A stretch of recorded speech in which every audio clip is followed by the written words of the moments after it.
Alright, so we painted this kind of pattern so far. There are the hooks. That's just trial and error, just keep playing around. This is not ideal, but I'm happy with that. We found this little ring, so that's merging in, which is that little bit here, so the whole section is that ring going around this hatch there. And to find these little items easier, it's good when you get familiar with the GMM files. The AM are the visual camouflage, that's where we're painting in, and the GMM file, it is pretty much, let's put it in. Always at the very top.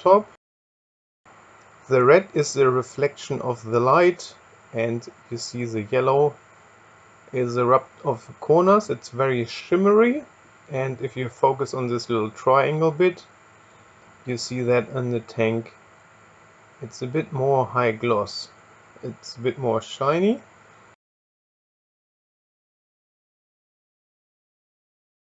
For now, to just find little tiny items, the AM files, they're sometimes, depending on the tank, just very gray or very green squishy.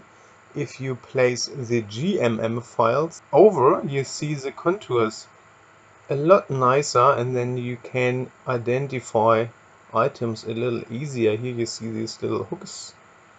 These are the green hooks that we painted here. But I will make another episode about GMM files. They're kinda handy for pretty cool light effects.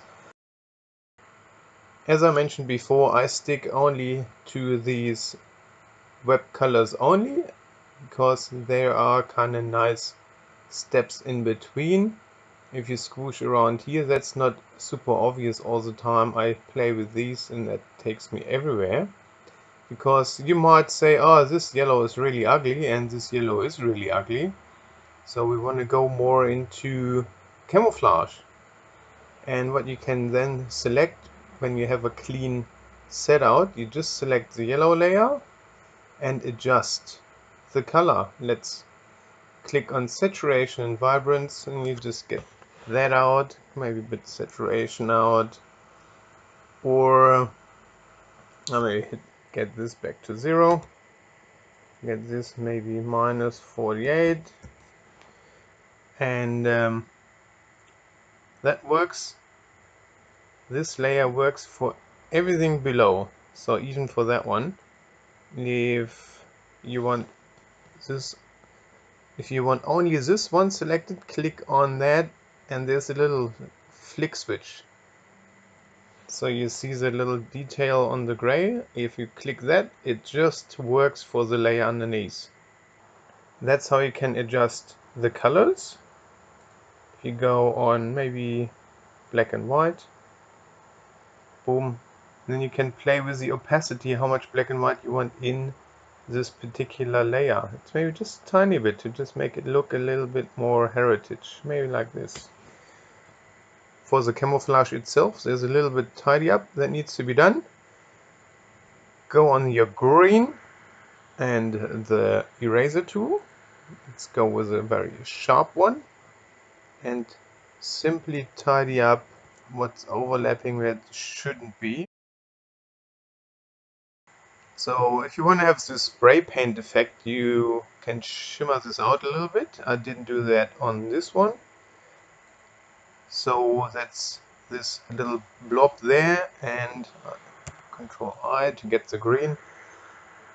To feather it out a little bit, you can pick the color, a nice soft brush, reduce the opacity to whatever looks good. Maybe, oh, it's not right or wrong. You can give it a little bit more of a airbrush feature, so it looks a bit more spray painted. That's what I did here. Looks pretty funny on the beginning, or you can dial it down and build it up a bit more. I think the top here looks a bit weird. Oh, it's just another feature to put more depth inside. Control Alt S. You know that drill by now. Doesn't look too bad, I think. That's a nice tidy up. Looks more like the German beige sand color. And as I said at the end, you tidy up, get rid of all the overlappings. I have adjusted the red line that wasn't really in. And we did say let's reduce this to, I think we did say 70. 70 is looking good. We get some more gray from the background. Can do the same with the green. Let's say 80. It looks almost too bright. Just play around. There's no right or wrong. Maybe make it 90 to get some contours through. And over this layer we start with another layer and call this dirt. Pick a nice large brush, and again you can spray paint whatever you prefer. Play with the opacity now or later while you're painting. It's not super ideal. Play with anything that you have that you feel like to give it a little bit more structure. And reduce the opacity so it blends in nicely. Maybe even a little more down. Sometimes it doesn't matter too much because it's kind of around far too many corners. So there could be the hedge that's kind of scratching. Could be markers here, or maybe even some runny markers that go really low.